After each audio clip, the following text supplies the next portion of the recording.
कक्षा 11 लेखाशास्त्र या बही खाता।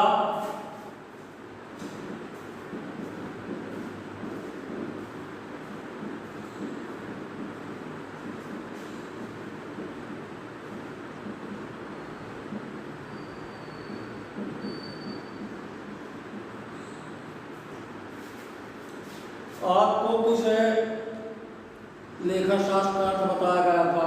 लेखाशास्त्र के बही खाते के लाभ बताए गए थे। बही खाता क्यों रखना अनिवार्य है, किसको क्या लाभ है। माने एक तरह से बही खाता की उसमें लाभों में अनिवार्यता भी मालूम हो जाती है कि क्या इस अनिवार्यता के कारण बही खाते को व्यापारी रख रहे हैं। आपको प्रणालियां 4 बताई गई थी बही खाता रखने की। विधियां, प्रणालियां, विधियां। तो जो व्यापारी लोग हैं वो दोहरा लेखा प्रणाली रखते हैं।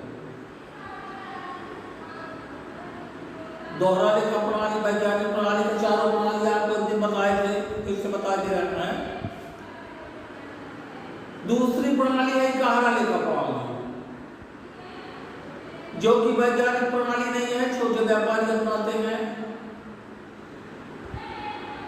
इससे बहुत दिक्कतें आती हैं।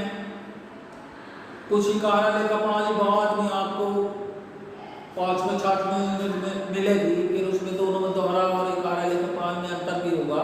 अभी जाने रहिए कि गहरा लेखा एक प्रणाली है जो छोटे व्यापारी अपनाते हैं। छोटे व्यापारी मतलब एकाकी व्यापारी और साझेदारी। और कंपनी बहुत बड़ा व्यापारी कहलाता है, एकदम कहलाता है, तो उसको तो आयकर विभाग द्वारा आदेशित है कि आप दोहरा लेखा प्रणाली अपनाएं। एक प्रणाली और है रोकड़ प्रणाली, भारतीय बही खाता प्रणाली। चौथी प्रणाली थी जो चलन में नहीं है, पुस्तक में नहीं है, चलन में व्यवहारिक जीवन में है, व्यापारी लोग बनाते हैं, उसे शासन से मान्यता प्राप्त है, वैज्ञानिक प्रणाली है। और रोकड़ प्रणाली जो है वो व्यापारी नहीं बनाते। रोकड़ प्रणाली जो है वो गैर व्यापारिक संस्थाएं बनाती हैं।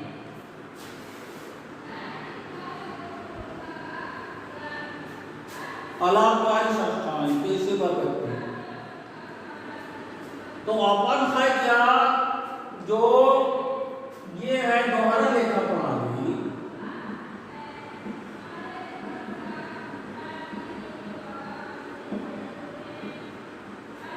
अपनी पुस्तक में, अभी जो पुस्तक चल रही है चलन में है, 80% पुस्तक में दोहरा लेखा प्रणाली। इसका एक सिस्टम है, इसका एक पार्ट है, ऐसे ऐसे करके सिस्टम। मतलब अपने को क्या है, व्यापारी जैसे विद्यार्थी का साल भर पढ़ता है, वर्ष भर पढ़ा, शिक्षण सत्र में पढ़ा, निष्कर्ष परीक्षा देने के बाद निकलता पास हुई कि फेल, रोज पास रोज फेल नहीं होते। इसी तरह व्यापारी रोज क्रय विक्रय का काम करता है, खरीदा बेचा, बैच लिया, ये लिया वो लिया। निष्कर्ष इसका वित्तीय वर्ष के अंत में निकलता है, कितना क्या खरीदा, कितना बेचा।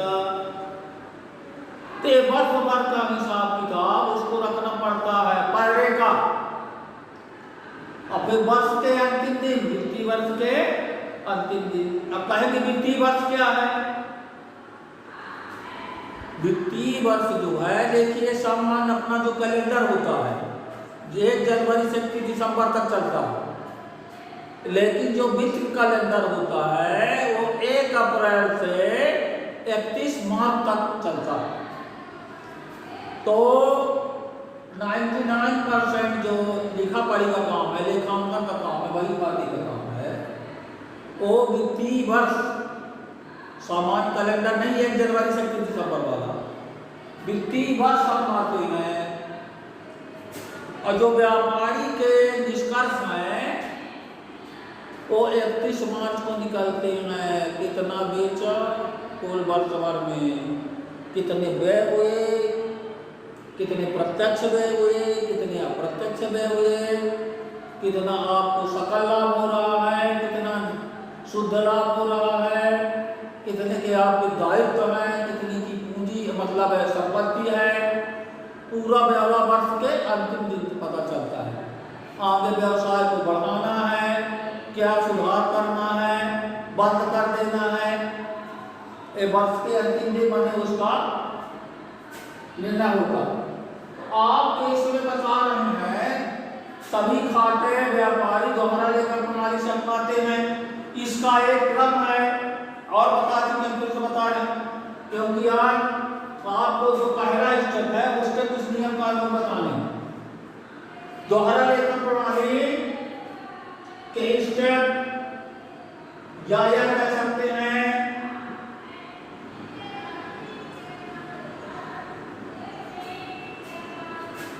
लेखांकन क्रम। ये सबसे पहले आएगा जनरल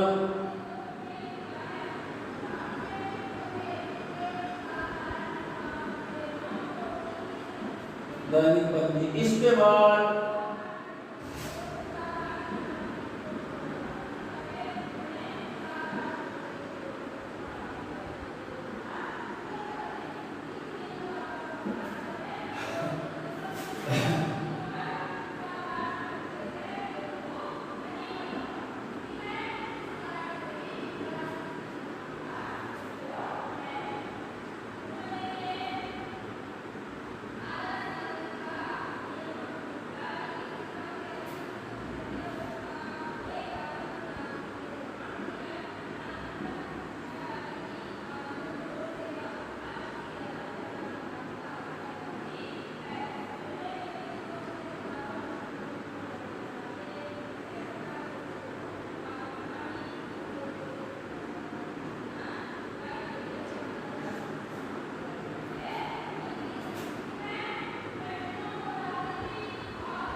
ये है दोहरा लेखा प्रणाली। 4 स्टेप है। जनरल है, जनरल के बाद क्या है आपका खाता बही, खाता बही के बाद तलपट, तलपट से फिर अंतिम खाते, अंतिम खाते को 3 भाग में बांटा गया है। अब चलिए जनरल से चलते हैं, क्योंकि अब पढ़ाई अपनी जो होगी ICSE में आपके जो है इतने में आपका 80% कोर्स है, बाकी 20% में और चीजें। अच्छा, बीच की जो कुछ चैप्टर थ्योरिकल है, ये क्लास लगने की संभावना है, संभावित है कैसे, तो वो थ्योरी बताई जाएगी, कुछ प्रश्नों में घुसिए। थ्योरी क्लास में थ्योरी आमने सामने हो तो समझाओ तो अच्छा लगता है, किसी का हो, और ये थोड़ा सा सवालों में घुसना, क्रियात्मक प्रश्न में जाना है, जो अकाउंट का सार। तो सबसे पहले जनरल, जनरल है क्या चीज, क्या प्रारूप है, जनरल में लिखने के नियम क्या है। व्यापारी लेन देन करता है तो प्रत्येक दिन के लेन देन पहले तो उसके लिए स्मरण बही होती है, उसे रफ बुक कहते हैं। स्मरण बही किसको कितना बेचा, कितना खरीदा, उसमें विधिवत ऐसे लिखा जाता है। उस स्मरण बही से मेमोरेंडम बुक भी कहते हैं, रफ बुक भी कहते हैं, उससे फिर जनरल में विधिवत लिखता है। और जनरल में लिखने के क्या है, कुछ नियम कानून है, डेबिट क्रेडिट किया जाता, किसको करेंगे, कौन से खाते प्रभावित हो रहे हैं, खाते कितने प्रकार के होते हैं, जनरल का प्रारूप क्या होता है, जनरल लिखते समय किन किन बातों का ध्यान रखना चाहिए, ये सब बातें आएंगी। तो अपन जनरल से चलते हैं। जनरल में सबसे पहले आपको खाते बताना है, खातों के प्रकार बताना है। इसमें आइए,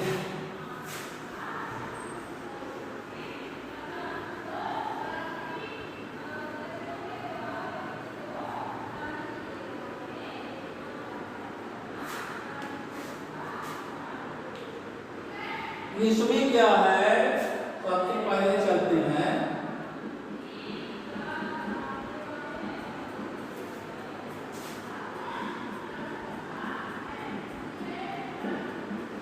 खातों का वर्गीकरण। खातों का वर्गीकरण क्या है, दो दृष्टिकोण है, आधुनिक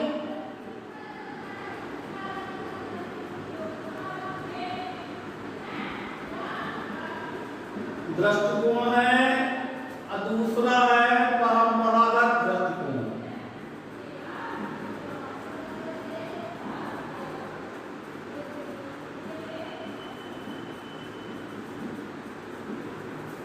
ये आधुनिक दृष्टिकोण है और परंपरागत दृष्टिकोण है। अब आधुनिक दृष्टिकोण से खातों को 5 भागों में बांटा गया है। संपत्ति का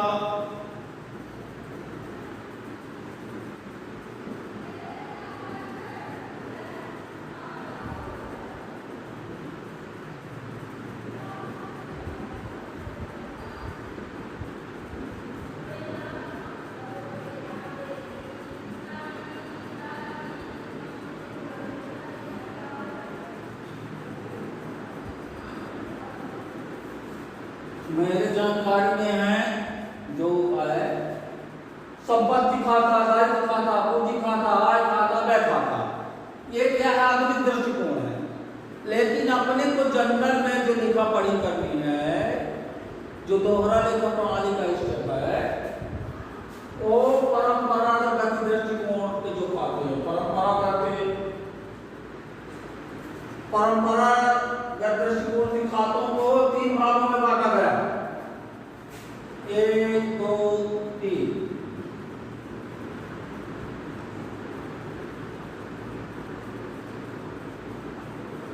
व्यक्तिगत खाता,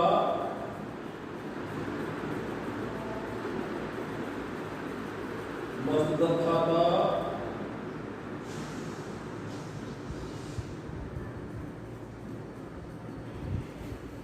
नाममात्र खाता। 3 खाते हुए।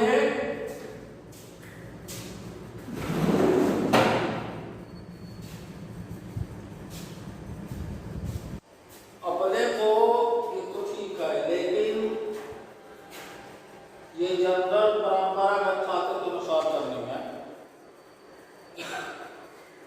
अब एक व्यक्तिगत खाते का जन्म कैसे हुआ, व्यक्तिगत खाते का जन्म कैसे हुआ, ये आपको बताते हैं।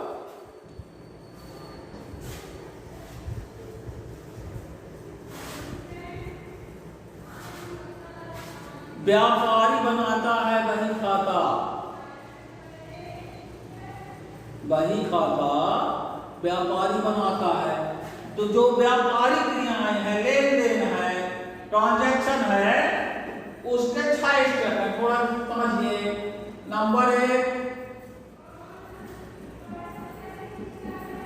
कुछ लोगों से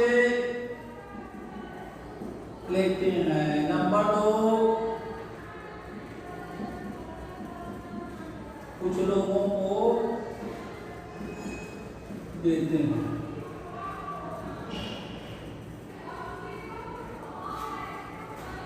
व्यापार में कुछ लोगों को देते हैं, कुछ लोगों से लेते हैं, कुछ लोगों को देते हैं। और इसके बाद आ जाएगा व्यापार में कुछ वस्तुएं आती हैं, कुछ वस्तुएं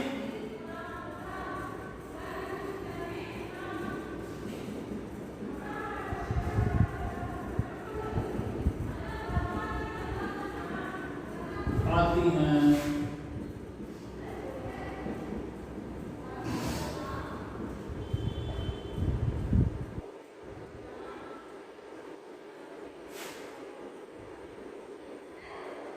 आती हैं।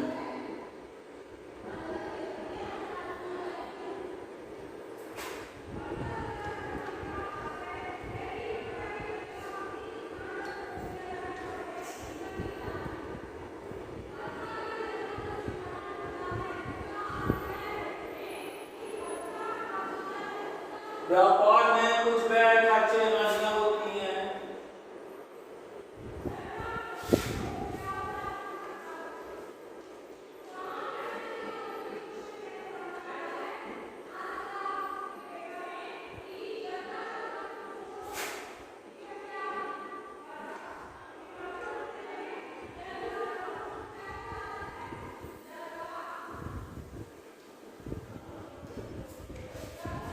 ये 6 क्रियाएं हैं। ये 6 के अलावा 7वीं क्रिया व्यापार में नहीं होती है। इसी के आधार पर जितना भी व्यापारिक लेन देन है सब 6 क्रियाओं में होता है।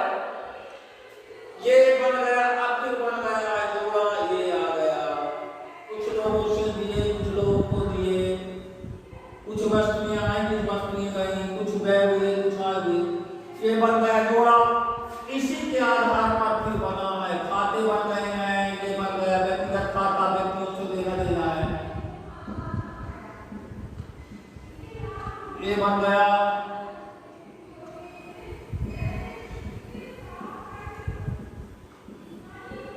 व्यक्तिगत खाता, ये बन गया नाम मात्र।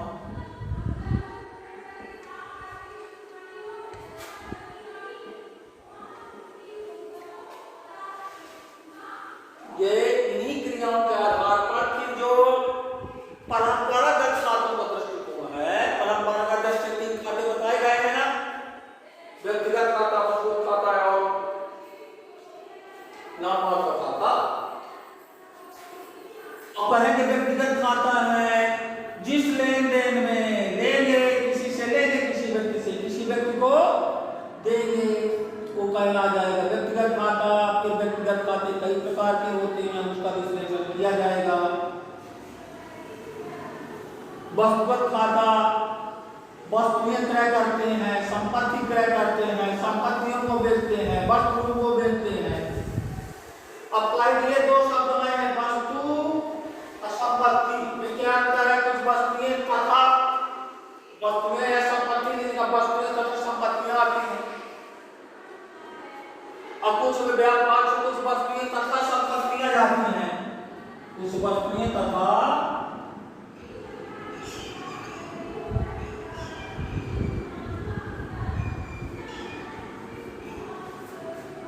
अच्छा व्यापार में कुछ वस्तुएं तथा संपत्तियां आती हैं।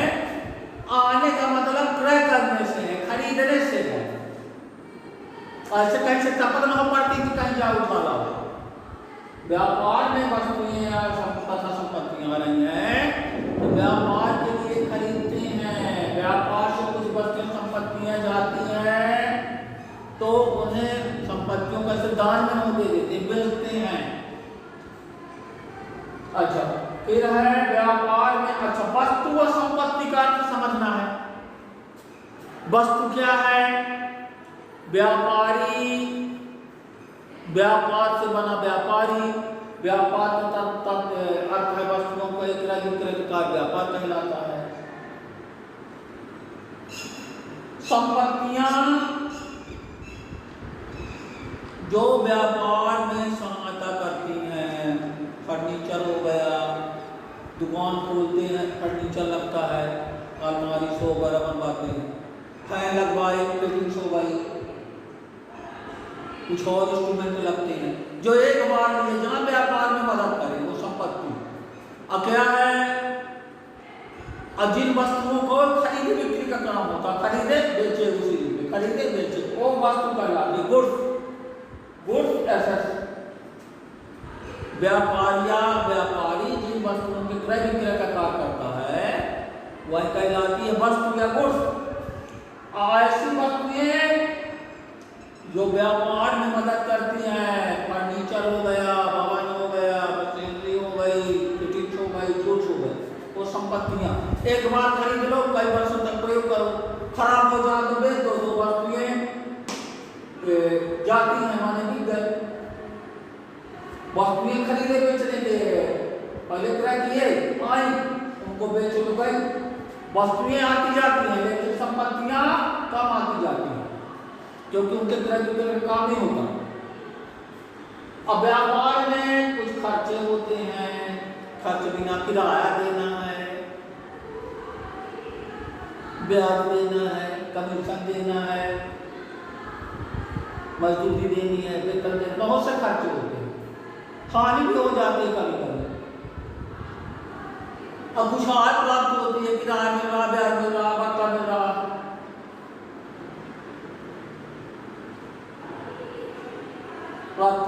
उसके आधार पर एक 3 खाते बनाए गए हैं, व्यक्तिगत खाता, वस्तुगत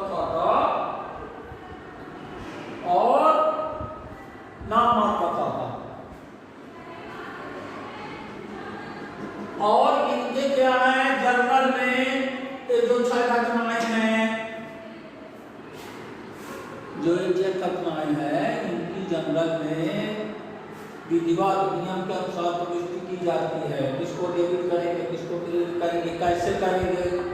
तो डेबिट क्रेडिट के फिर इसके नियम हैं। जनरल में डेबिट क्रेडिट करने के नियम हैं। ये नियम आपको कल बताए जाएंगे, पहले 3 खाते जानिए। डेबिट क्रेडिट के नियम आपको पहले इतना जाने रहिए। कुछ लोगों से लेते हैं, किसी का नाम रहता होगा, संस्था का, फर्म का, उनसे संबंध हुआ, फिर जो वस्तु आई फिर किसी को देते हैं तो उनका नाम रहता होगा, किसको दिए, किन लोगों को दिए, किन संस्थाओं को दिए। जो वस्तुएं आई संपत्ति उनका सब हिसाब रखना पड़ता होगा, विक्रय का, व्यय का, आय का। अब किसको डेबिट करना, क्रेडिट करना, इसमें क्या है, डेबिट क्रेडिट 2 पक्ष होते हैं। तो डेबिट क्रेडिट के नियम आपको कल बताए जाएंगे, कल कुछ प्रविष्टियां बताई जाएंगी। तो आज के लिए इतना करें।